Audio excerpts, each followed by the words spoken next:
വേറൊരാൾ കയറി വന്നിട്ട് പറയുകയാണ്, എന്ത് പ്രിയമുള്ളവരെ, ഞാൻ എൻ്റെ സാക്ഷ്യം പറയട്ടെ. ഞാൻ 6 കൊല്ലം മുമ്പ് കൃഷ്ണനായരെ കണ്ടു. എനിക്ക് ക്യാൻസർ ആണെന്ന് ഡയഗ്നോസ് ചെയ്തു. അതിൻ്റെ ലാസ്റ്റ് സ്റ്റേജിലായിരുന്നു. കൃഷ്ണനായർ പറഞ്ഞു, ഈ 3 മാസം കൂടെ ജീവിക്കത്തുള്ളെന്ന്.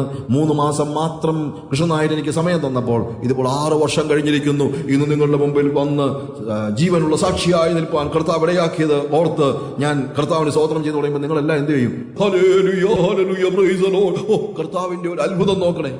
പനി അന്ന് രാവിലെ എനിക്ക് പനിയായിരുന്നു, കർത്താവ് പനി മാറ്റിയെന്ന് പറഞ്ഞപ്പോൾ നിങ്ങൾ എന്താ ഇത്രയും എക്സൈറ്റഡ് ആകാഞ്ഞ്? ഓ, അത് പനിയല്ല, അതിപ്പോൾ ഒരു പാരസെറ്റമോൾ കഴിച്ചാലും മാറാനുള്ളതേ ഉള്ളൂ. അതുപോലാണോ ക്യാൻസറൊക്കെ? കർത്താവ് പനി മാറ്റുന്ന പോലെയാണോ ബ്രദറെ ക്യാൻസറാ സൗഖ്യമാക്കിയിരിക്കുന്നത്? അതിനെന്താ, കർത്താവിന് പനിയും ക്യാൻസറും എല്ലാം ഒരുപോലെ ഉള്ളൂ. അതറിയാൻ വയ്യാത്തവനാണ് ക്യാൻസർ സൗഖ്യമായെന്ന് പറയുമ്പോഴത്തേക്ക് കിടന്ന് ചാടുന്നത്. പനി മാറിയതിനും ക്യാൻസർ മാറിയതിനും ഒരുപോലെ കർത്താവിന് സ്തോത്രം ചെയ്യണം. കാര്യം രണ്ടും കർത്താവിൻ്റെ മനസ്സലിവിൻ്റെ ചിഹ്നമായി അവൻ ചെയ്ത കാര്യങ്ങളാണ്. എന്നോട് മനസ്സലിവ് ഉണ്ടായിരുന്നുകൊണ്ട് എൻ്റെ പനി മാറ്റി, വേറൊരാളോട് മനസ്സലിവ് ഉണ്ടായിരുന്നുകൊണ്ട് അവൻ്റെ ക്യാൻസർ മാറ്റി. അപ്പോൾ ക്യാൻസർ മാറുമ്പോൾ വലിയ സ്തോത്രവും പനി മാറുമ്പോൾ ചെറിയ സ്തോത്രവും വരുന്നത് വിശ്വാസമില്ലാത്തത് കൊണ്ടാണ്, ദൈവത്തെ അറിയാൻ വയ്യാത്തത് കൊണ്ടാണ്. ഇല്ലേ, ദൈവത്തെ അറിയാൻ വയ്യാത്തത് കൊണ്ടാണ്. ചില ആളുകൾ ഓരോരുത്തരിപ്പം നമ്മളിപ്പം ലൈക്ക് ഇവിടുത്തെ നന്നായിട്ട് പെയിൻറ്റ് ചെയ്യുന്ന ഒരു ആള്, somebody like M F Hussain ഇവിടെ വന്നു കഴിഞ്ഞിട്ട് ചുമ്മാ ഇങ്ങനെ ഇരുന്നപ്പോഴത്തേക്ക് ഇദ്ദേഹം ഇവിടെ ഒരു കാക്കയെ വരച്ചെന്ന് വെച്ചു. കാക്കയെ വരച്ച് കഴിയുമ്പോഴത്തേക്ക് എം എഫ് ഹുസൈനെ വിളിച്ച്, യോ സാർ വരച്ചാണോ ഇത്? യോ വളരെ മനോഹരമായിരിക്കുന്നു കേട്ടോ, യോ ഇങ്ങനെയൊക്കെ വരയ്ക്കാൻ അറിയാമോ എന്നൊക്കെ ചോദിച്ചു കഴിഞ്ഞാൽ പുള്ളിക്ക് എന്തോ തോന്നുന്നു? എം എഫ് ഹുസൈൻ്റെ ഒരു പെയിന്റിങ് വേണമെങ്കിൽ ഈ ബിൽഡിംഗ് മുഴുവൻ വിൽക്കേണ്ടി വരും. ആ സമയത്ത് അദ്ദേഹം ഇവിടെ വന്നിട്ട് കാക്കയെ വരച്ചതിന് നമ്മൾ ഇത്രയും വലിയ എക്സൈറ്റഡ് ആയി കഴിഞ്ഞാൽ എന്താ അതിൻ്റെ സ്റ്റേജ്? ഇതുപോലൊക്കെ ഉള്ളൂ നമ്മൾ കർത്താവ് നമ്മളെ സൗഖ്യമാക്കിയ കാര്യമൊക്കെ പറഞ്ഞ് കിടന്ന് ചാടുന്നത്. നമ്മൾ നന്ദിയുള്ളവരായിരിക്കണം, പക്ഷെ എക്സൈറ്റഡ് ആകേണ്ട കാര്യമൊന്നുമില്ല. നന്ദിയുള്ളവരായിരിക്കണം നമ്മൾ കർത്താവിൻ്റെ. അതാണ് ദൈവത്തിൽ വിശ്വാസമുള്ളവൻ ആയിരിപ്പീൻ. ചാടിയപ്പോഴാണ് പറഞ്ഞത്. നമ്മുടെ ചിന്തകൾക്കെല്ലാം വിരുദ്ധമാണ് ഈ ചിന്ത എന്ന് എനിക്കറിയാം, പക്ഷെ ഇതാണ് യാഥാർത്ഥ്യം. ദൈവത്തെ പൂർണ്ണമായും അറിയുന്നവന് എല്ലാം നോർമലാണ്. ദൈവത്തെ പൂർണ്ണമായും വിശ്വസിക്കുന്നവന് എക്സൈറ്റ്മെന്റിന്റെ പ്രശ്നമേ ഇല്ല. അവന്റെ നോർമൽ ലൈഫായത്, ദാറ്റ് ഈസ് നോർമൽ ലൈഫ്, അത്രയേ ഉള്ളൂ. അതുകൊണ്ട് സംശയിക്കാതെ, ഹൃദയത്തിൽ സംശയിക്കാതെ, നമ്മൾ എബ്രായർ ലേഖനം 11:6 വായിക്കുമ്പോൾ ഫെയ്ത്ത് എന്താന്നുള്ളത് അവിടെ ഒരു വാക്കിനകത്ത് പറയുന്നുണ്ട്. എബ്രായർ 11:6 നോക്കുക. വിശ്വാസം കൂടാതെ ദൈവത്തെ പ്രസാദിപ്പിക്കാൻ ആർക്കും കഴിയുന്നതല്ല. വിശ്വാസത്തെക്കുറിച്ച് ശരിക്കും ഇറ്റ്സ് എ ഡീപ്പ്, വളരെ ഡീപ്പ് എന്ന് പറഞ്ഞു കഴിഞ്ഞാൽ കുറെ ആഴത്തിൽ നമ്മൾ മനസ്സിലാക്കേണ്ട കാര്യമാണ്. അവിടെ ഫെയ്ത്തിനെ കുറിച്ച് പറയുന്ന ഒരു പ്രധാനപ്പെട്ട കാര്യമുണ്ട്. വിശ്വാസം എന്നതോ ആശിക്കുന്നതിൻ്റെ ഉറപ്പും കാണാത്ത കാര്യങ്ങളുടെ നിശ്ചയമാകുന്നു. കാണാത്ത കാര്യങ്ങളുടെ നിശ്ചയം ഒരാൾക്ക് ഉണ്ടാകുന്നത് എപ്പോഴാണെന്ന് ചോദിച്ചാൽ, കാണാത്ത ലോകത്തിലേക്ക് അവൻ പ്രവേശിച്ചു കഴിയുമ്പോഴാണ് ഉറപ്പുണ്ടാകുന്നത്. അവിടെ താഴോട്ട് വായിക്കുമ്പോൾ പറയുന്നൊരു കാര്യമുണ്ട്. ഈ ഭൂമി ദൈവം സൃഷ്ടിച്ചു എന്നുള്ളത് നമ്മൾ വിശ്വാസത്താലാണ് അറിയുന്നത്. അല്ലാതെ ആദ്യം ദൈവം ആകാശവും ഭൂമിയും സൃഷ്ടിച്ചു എന്ന് പറയുന്ന വ്യക്തി, അത് എഴുതിയ ആള് സൃഷ്ടിച്ചപ്പോൾ ഉണ്ടായിരുന്നോ? ഇല്ല. അവൻ കണ്ടോ? ഇല്ല. പക്ഷെ അവൻ എന്തുണ്ട്? ഉറപ്പുണ്ട്. എന്തുകൊണ്ട് ഉറപ്പുണ്ട്? വിശ്വാസത്താൽ അവൻ ദൈവത്തിന്റെ സൃഷ്ടിയുടെ അദൃശ്യ ലോകത്തിലേക്ക് പ്രവേശിച്ചു. അപ്പോൾ ഫെയ്ത്ത് എന്ന് പറയുന്നത് ദൈവത്തോട് ചേർന്ന് ദൈവത്തിന്റെ ലോകത്തിലേക്ക് പ്രവേശിക്കുമ്പോഴാണ് ഒരുവന് വിശ്വാസം ഉണ്ടാകുന്നത്. ഫെയ്ത്തിനെ കുറിച്ച് കുറെ ആഴത്തിൽ നമുക്ക് പഠിക്കണം. അല്ലെങ്കിൽ ഉള്ള പ്രശ്നം, നമ്മൾ ഈ ഓട്ടോ സജഷൻ പോലാണ് പലപ്പോഴും ആളുകൾ ഫെയ്ത്തിനെ കാണുന്നത്.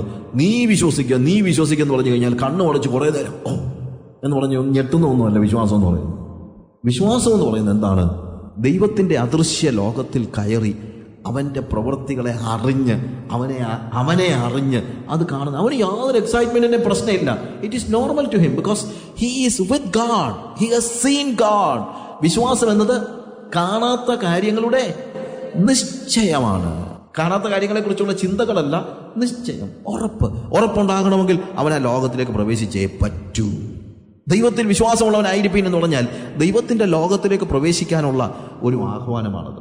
ദൈവത്തിന്റെ ലോകത്തിലേക്ക് നമ്മൾ പ്രവേശിക്കും. യാക്കോബിന്റെ ലേഖനം 1-ാം അധ്യായത്തിന്റെ 6 മുതൽ 8 വരെയുള്ള വാക്യങ്ങൾ വായിക്കുമ്പോൾ ഡബിൾ മൈൻഡഡ്, ഒന്നും സംശയിക്കാതെ ഡബിൾ മൈൻഡഡ് ആയിട്ടുള്ള ഒരാൾക്ക് ദൈവത്തെ പ്രസാദിപ്പിക്കാൻ കഴിയത്തില്ല. അങ്ങനെയാണോ ഇങ്ങനെയാണോ എന്ന് സംശയമുള്ളവൻ. ഉറപ്പെന്ന് പറയുന്നതും എന്താണ്? ചിന്ത നമ്മൾ പറയുന്ന പോലെയല്ല. ഉറപ്പെന്ന് പറയുന്നത് അവന് യാതൊരു രീതിയിലും ഒരു സെക്കൻഡ് തോട്ടോ ക്വസ്റ്റ്യനോ ഇല്ലാത്തവനാണ്. അവൻ വേറൊരു ചോദ്യവും ചോദിക്കുന്നില്ല, അവന് യാതൊരു സംശയങ്ങളുമില്ല. അതാണ് വാസ്തവത്തിൽ ഫെയ്ത്ത് എന്ന് പറയുന്നത്. ഓക്കെ, അതിനെക്കുറിച്ച് കൂടുതൽ പറയാനായിട്ട് ഞാൻ സമയമെടുക്കുന്നില്ല. അടുത്ത ഭാഗം വാട്ട് വി ഹാവ് ലേൺ. അടുത്ത എന്താണ്? A disobedient heart. 1 യോഹന്നാൻ 3:21-22 വാക്യങ്ങൾ വായിക്കും. നോക്ക്, അവന്റെ കൽപ്പനകളെ നാം പ്രമാണിച്ച് അവന് പ്രസാദമുള്ളത് ചെയ്യുന്നത് കൊണ്ട് എന്ത് യാചിച്ചാലും അവങ്കിൽ നിന്ന് ലഭിക്കും. കാര്യം അവന്റെ കൽപ്പനകളെ അനുസരിക്കുന്നവൻ, അതായത് നമ്മൾ ഉദ്ദേശിക്കുന്നത് പോലെ, ഞാൻ മുമ്പേ ചോദിച്ച പോലെ നമ്മൾ എന്ത് യാചിച്ചാലും നമുക്ക് കിട്ടുമെന്നുള്ളതല്ല ഇവിടുത്തെ ഉത്തരം. ഇവിടുത്തെ പഞ്ചെന്താണ്? അവന്റെ കൽപ്പനകളെ പ്രമാണിച്ച് അവന് പ്രസാദമുള്ളത് ചെയ്യുന്നത് കൊണ്ട്. What does it mean? ഈ വ്യക്തി ദൈവകൽപ്പനകളെ പൂർണ്ണമായി അനുസരിക്കുന്നവനും ദൈവപ്രസാദമുള്ളതല്ലാത്ത യാതൊന്നും ആഗ്രഹിക്കാത്തവനുമാണ്. അവൻ എന്ത് യാചിച്ചാലും കിട്ടും. ഞാൻ പറഞ്ഞ് മനസ്സിലാക്കണം. അല്ലാതെ എൻ്റെ വന്യമായ മോഹങ്ങൾ കർത്താവ് സാധിപ്പിച്ചു തരുമെന്നല്ല. ഞാൻ യേശുവിൻ്റെ കൽപ്പനകളെ അനുസരിക്കുന്നവനും അവന് പ്രസാദമുള്ളതിനെക്കുറിച്ച് മാത്രം ചിന്തിക്കുന്നവനുമാണെങ്കിൽ ഞാൻ ആവശ്യപ്പെടുന്നത് എന്തും അവന് പ്രസാദമുള്ളത് ആയിരിക്കും. അവന് പ്രസാദമുള്ളത് ചെയ്യുന്നുവെങ്കിൽ നോക്കുക അടുത്ത ഭാഗം, എന്ത് യാചിച്ചാലും അവങ്കിൽ നിന്ന് ലഭിക്കും. കാര്യം ഞാൻ ആവശ്യപ്പെടുന്നത് എന്ത് മാത്രമായിരിക്കും, അവന് പ്രസാദമുള്ളത് മാത്രമായിരിക്കും എന്നുള്ളതാണ് നമ്മൾ പറയുന്ന കാര്യം. ജോർജ് മുള്ളറിന്റെ ഒരു ജോർജ് മുള്ളർ പറഞ്ഞൊരു കാര്യം, I am quite sure that what all things I ask God give it to me, because അദ്ദേഹം പറഞ്ഞത് ഞാൻ ആവശ്യപ്പെടുന്നത് ദൈവം എനിക്ക് തരുന്നുണ്ട്. എന്തുകൊണ്ടാണെന്ന് ചോദിച്ചാൽ ദൈവം വെളിപ്പെടുത്തിയതായ സകല കൽപ്പനകളെയും അനുസരിക്കാൻ ഞാൻ ബോധപൂർവമായിട്ട് എപ്പോഴും പരിശ്രമിക്കുന്നുണ്ട്. നമുക്ക് ദൈവം വെളിപ്പെടുത്തിയ സത്യങ്ങളെ അനുസരിക്കാൻ ബോധപൂർവം പരിശ്രമിക്കുമ്പോൾ, അതായത് ഒരു ഡിസൊബീഡിയൻസിന്റെ പ്രശ്നവുമില്ല. എൻ്റെ കംഫർട്ട് സോൺ നോക്കി ഞാനൊന്നും ചെയ്യാതിരിക്കുന്നില്ല. പൂർണ്ണമായും ദൈവത്തെ അനുസരിക്കാൻ ഉള്ള ഒരു ഒരു ഒരു വലിയ ഒരു തീരുമാനം. അദ്ദേഹം പറഞ്ഞ കാര്യം ഇതാണ്, I pray for the salvation, I have no doubt that it is the will of God to save them. അദ്ദേഹത്തിന്റെ പ്രത്യേകത, അദ്ദേഹം ജീവിച്ചിരുന്നപ്പോൾ പല ആളുകൾക്ക് വേണ്ടി അദ്ദേഹം സാൽവേഷന് വേണ്ടി, അല്ലെങ്കിൽ പല ആളുകൾ രക്ഷയ്ക്ക് വേണ്ടി അദ്ദേഹം പ്രാർത്ഥിച്ചിരുന്നു. അങ്ങനെ ഒരു ലിസ്റ്റ് തന്നെ ഉണ്ടാക്കിയിട്ട് അദ്ദേഹം എന്ത് ചെയ്യുമെന്നറിയാമോ? പ്രാർത്ഥിച്ച് രക്ഷിക്കപ്പെടുമ്പോൾ അവരുടെ ആ ലിസ്റ്റിൽ നിന്ന് അവരെ മാറ്റും. അങ്ങനെ രക്ഷിക്കപ്പെടാനുള്ളവരുടെ ഒരു ലിസ്റ്റ് പല പ്രാവശ്യമായിട്ട് അദ്ദേഹം എഴുതി. അനേക വർഷങ്ങൾ അദ്ദേഹം ജീവിച്ചിരുന്നു. അങ്ങനെ ജീവിച്ചിരുന്ന സമയത്ത് അദ്ദേഹം പ്രാർത്ഥിച്ചത് പലപ്പോഴായിട്ട് 30,000 ആളുകൾക്ക് വേണ്ടിയാണ്. He prayed four 30,000 people and for their salvation. അതിനകത്ത് ഓൾമോസ്റ്റ് എവ്രിബഡി അക്സെപ്റ്റഡ് ജീസസ്. അദ്ദേഹം പ്രാർത്ഥിച്ച് അത് വാസ്തവത്തിൽ ആ കോൺഫിഡൻസ് എന്തുകൊണ്ടാണെന്ന് ചോദിച്ചപ്പോൾ അദ്ദേഹം പറഞ്ഞ ആൻസർ എന്താണെന്ന് ചോദിച്ചു കഴിഞ്ഞാൽ, അദ്ദേഹം 5 കണ്ടീഷൻസ് പറഞ്ഞു. There are 5 conditions which I always endeavor to fulfill. By deserving these I have the assurance of answer to my prayer. ഒന്ന്, I have no doubt that it is the will of God to save them. ഞാൻ പ്രാർത്ഥിക്കുന്നത് ദൈവത്തിന്റെ ഹിതപ്രകാരമാണ്. കാര്യം ഇവരെ രക്ഷിക്കുക എന്നുള്ള ദൈവത്തിന്റെ ഹിതമാണെന്നുള്ളതിന് എനിക്ക് യാതൊരു സംശയവും ഇല്ല. കാര്യം ഇപ്പോൾ എല്ലായിടത്തും എല്ലാവരും മാനസാന്തരപ്പെടണം എന്നുള്ള ദൈവത്തിന്റെ ഇഷ്ടമാണ്. And if we ask anything according to his will he heareth us. എന്റെ ബോധ്യം, ഞാൻ ഇവർക്ക് വേണ്ടി പ്രാർത്ഥിക്കുന്ന കാര്യം ഇത് ദൈവത്തിന്റെ ഇഷ്ടമാണെന്ന് എനിക്കറിയാം. എല്ലാവരും മാനസാന്തരപ്പെടുന്നത്.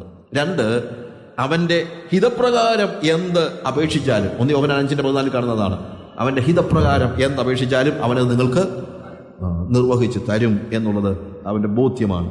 പിന്നീട് I have never pleaded for their salvation in my own name, but in the blessed name of my precious Lord Jesus and on his merits alone. ഞാൻ പ്രാർത്ഥിക്കുമ്പോൾ ഒരിക്കൽ പോലും കർത്താവേ ഞാൻ സുവിശേഷം അറിയിച്ച ആളുകളൊക്കെ രക്ഷിക്കപ്പെടണമേ, കർത്താവേ ഞാൻ ഇന്ന കാര്യങ്ങൾ ചെയ്തുകൊണ്ട് എന്നൊരിക്കലും പറഞ്ഞിട്ടില്ല.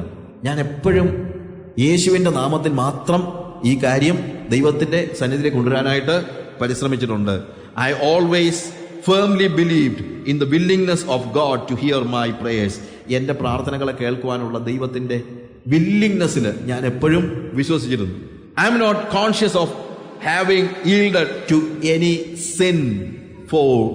അദ്ദേഹം പറഞ്ഞത്, ഞാൻ ബോധപൂർവമായി ഏതെങ്കിലും പാപത്തിന് അടിമപ്പെട്ട് കിടക്കുന്നതായിട്ട് എനിക്ക് ബോധ്യമില്ല, ബോധപൂർവമായിട്ട്. എന്നിട്ട് I have perceived in believing prayer for more than 52 years for some and continue till the answer comes. ഞാൻ ദൈവസന്നിധിയിൽ പ്രാർത്ഥിച്ച് നിർത്തുന്നില്ല, ഞാൻ എന്ത് ചെയ്യുന്നു? ദൈവസന്നിധിയിൽ കണ്ടിന്യൂ ചെയ്യുന്നു. അദ്ദേഹം പറഞ്ഞത്, കഴിഞ്ഞ 52 വർഷമായിട്ട് ചില ആളുകൾക്ക് വേണ്ടി ഞാൻ പ്രാർത്ഥിച്ചിട്ടുണ്ട്, അവർ ഇതുവരെ രക്ഷിക്കപ്പെട്ടിട്ടില്ല, പക്ഷെ അവർ രക്ഷിക്കപ്പെടുന്നവരെ ഞാൻ പ്രാർത്ഥിച്ചുകൊണ്ടിരിക്കുന്നു. 52 വർഷം ഒരു വ്യക്തിക്ക് വേണ്ടി പ്രാർത്ഥിച്ചിട്ട് അയാൾ രക്ഷിക്കപ്പെട്ടില്ല, എന്നിട്ട് ജോർജ് പിള്ളർ പറയുക, ഞാൻ നിർത്തത്തില്ല, ഞാൻ ഇനിയും പ്രാർത്ഥിക്കുമെന്ന്. കാര്യം അത് ദൈവത്തിൻ്റെ ഹിതമാണെന്നുള്ളത് എനിക്ക് അറിയാം. നമ്മുടെയൊക്കെ പ്രശ്നം എന്താണെന്ന് വെച്ച് കഴിഞ്ഞാൽ, നമ്മുടെ പ്രാർത്ഥനയുടെ ഏറ്റവും വലിയ ഹിൻഡ്രൻസ് എന്താണെന്ന് വെച്ചാൽ പെർസിവറൻസ് ഇല്ല. നമ്മൾ സ്ഥിരമായി പ്രാർത്ഥിക്കുന്നില്ല, സ്ഥിരതയോടുകൂടെ പ്രാർത്ഥിക്കാൻ നമ്മൾ മനസ്സ് വെക്കുന്നില്ല. ഒത്തിരി കാര്യങ്ങൾ ഞാൻ വിടട്ടെ, ഞാൻ ചില കാര്യങ്ങൾ മാത്രം പെട്ടെന്ന്. An unforgiving spirit cannot gain anything from God. മർക്കോസിന്റെ സുവിശേഷം 11-ാം അധ്യായം 24-25 വാക്യങ്ങൾ വായിച്ച് പെട്ടെന്ന് പോവുകയാണ്. നോക്കുക, കർത്താവ് നിങ്ങളോട് ക്ഷമിക്കണമെങ്കിൽ നിങ്ങൾ മറ്റുള്ളവരോട് ക്ഷമിച്ചേ പറ്റൂ. ഇത് മറ്റൊരർത്ഥത്തില്ല. ശരിക്കും പറഞ്ഞു കഴിഞ്ഞാൽ നമ്മളോട് കർത്താവ് ആദ്യം ക്ഷമിച്ചത് ഒരു കണ്ടീഷനും ഇല്ലാതാണ്. നമ്മൾ കർത്താവിന്റെ സന്നിധിയിൽ പാപമോചനത്തിന് വേണ്ടി അപേക്ഷിച്ചപ്പോൾ കർത്താവ് പറഞ്ഞു, ഓക്കെ, നീ ഒരു കാര്യം ചെയ്യുക, എല്ലാവരോടും പോയി ക്ഷമ പറഞ്ഞേച്ചു വാ, പിന്നെ വാ, ഞാൻ ക്ഷമിക്കാമെന്ന് പറഞ്ഞോ? ഇല്ല, കർത്താവ് അൺകണ്ടീഷണലായിട്ട് ക്ഷമിച്ചു. പക്ഷെ അൺകണ്ടീഷണലായിട്ട് ക്ഷമിച്ചത് എന്തിനാണെന്ന് ചോദിച്ചാൽ, ബാക്കിയുള്ളവരോട് നമ്മൾ ക്ഷമിക്കാൻ വേണ്ടിയാണ്. അതാണ് നമ്മൾ കാണുന്ന രണ്ട് കടക്കാരുടെ കഥയിൽ വലിയൊരു എമൗണ്ട് ക്ഷമിച്ച് കിട്ടിയവൻ അങ്ങോട്ട് പോയപ്പോൾ ഒരു ചെറിയ എമൗണ്ട് കടം വാങ്ങിയവന്റെ കൊങ്ങായിക്ക് പിടിച്ച് ഞെക്കി. അപ്പോൾ അവന്റെ സഹഭൃത്യന്മാർ ചെന്നിട്ട് പറഞ്ഞു, ഇവൻ ഇതാ ചെയ്തതെന്ന് പറഞ്ഞപ്പോൾ കർത്താവ് എന്ത് ചെയ്യുന്നു, അല്ലെങ്കിൽ യജമാൻ എന്ത് ചെയ്യുന്നു? ക്ഷമിച്ചു കൊടുത്തവനെ തിരിച്ച് വിളിച്ച് അവന്റെ ക്ഷമ റദ്ദാക്കി. നമ്മൾ പറയുന്നത് മനസ്സിലാക്കണം. ഇത് വിശ്വാസ ജീവിതത്തിൽ വളരെ ഓർക്കേണ്ട കാര്യമാണ്. കർത്താവ് നമ്മുടെ സകല പാപങ്ങളെയും ക്ഷമിച്ചു എന്നുള്ളത് ശരിയാണ്. പക്ഷേ നമ്മൾ മറ്റുള്ളവരോട് ക്ഷമിക്കുന്നില്ലെങ്കിൽ നമുക്ക് ദൈവം തന്ന ക്ഷമ റദ്ദാക്കപ്പെടുമെന്ന വേദോസം പഠിപ്പിക്കുന്നത്. ഇത് I don't think many of us are believing it. പല ആളുകളും അത് വിശ്വസിക്കുന്നില്ല. പല ആളുകൾ പറയുന്നത്, അങ്ങനെ എല്ലാവരോടും ക്ഷമിക്കാൻ പറ്റുമോ എന്നൊക്കെ ചോദിക്കുന്ന ആളുകളുണ്ട്. ആളുകളുണ്ടെന്നല്ല, ഉണ്ടാകാമെന്നല്ല, ഉണ്ട്. You know why? വളരെ കൃത്യതയോടെ കർത്താവ് പഠിപ്പിച്ച ഈ കാര്യത്തെ നമ്മൾ പഠിപ്പിക്കുന്നില്ല. എന്താ പറഞ്ഞിരിക്കുന്നത്? നിങ്ങളുടെ പാപങ്ങളെ നിങ്ങളുടെ സ്വർഗ്ഗപിതാവ് ക്ഷമിക്കേണ്ടതിന് നിങ്ങൾക്ക് ആരോടെങ്കിലും എന്തെങ്കിലും ഉണ്ടെങ്കിൽ അത് നിങ്ങൾ ആദ്യം തന്നെ ക്ഷമിപ്പീൻ. ദൈവസന്നിധിയിൽ ഒരു അൺഫോർഗിവിംഗ് സ്പിരിറ്റിന് കയറി ചെല്ലാനുള്ള യാതൊരു യോഗ്യതയുമില്ല. And God will never hear the prayers of a man who is having an unforgiving spirit. Hallelujah.